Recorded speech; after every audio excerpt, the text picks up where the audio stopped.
comment reads, God is an ever-receding pocket of scientific ignorance. And I want to talk about why this claim is problematic. First, it's problematic because it misunderstands what science is. Science is a set of methodologies and a tradition for the investigation of material objects, causes, etc. Since science is a mechanism for the investigation of the material, it can't tell us anything about the existence or non-existence of things beyond the material.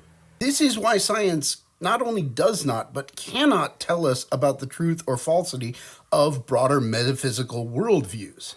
Science presupposes the existence of material objects, the reliability of basic epistemic mechanisms for observing material reality. It assumes that material objects will function according to natural laws that are universal.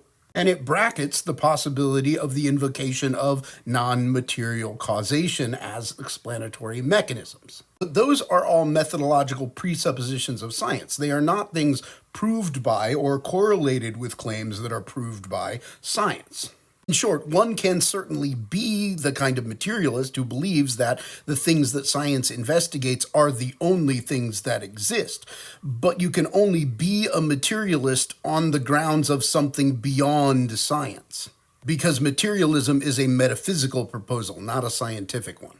So if that's true, then what is the problem of the God of the gaps, which this comment is obviously pointing to? Well, throughout much of popular religion, and especially in modernity, God came to be conceived of as a kind of quasi-material object, a kind of cause in the process of mechanical cause and effects in the material world. Now, if God is a kind of quasi-material cause, then that is the kind of thing that science can investigate and get rid of.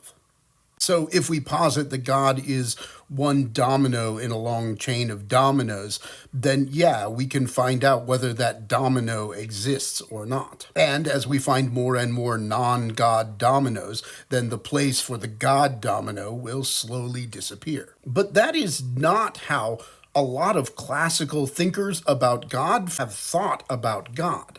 The classical conception of God is not that God is one domino in a set of dominoes, but that God is the ground of being of all dominoes.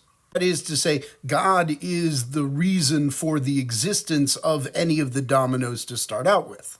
If God is conceived as the ground of being for all material things in the world, then no account, even if it was complete, of all the material things in the world could count against the existence of that God. So while the God of the gaps is a problem for God, particularly conceived as a being, a cause, a quasi-material object in the world like other objects and other causes, it is not a problem for a much deeper conception of God.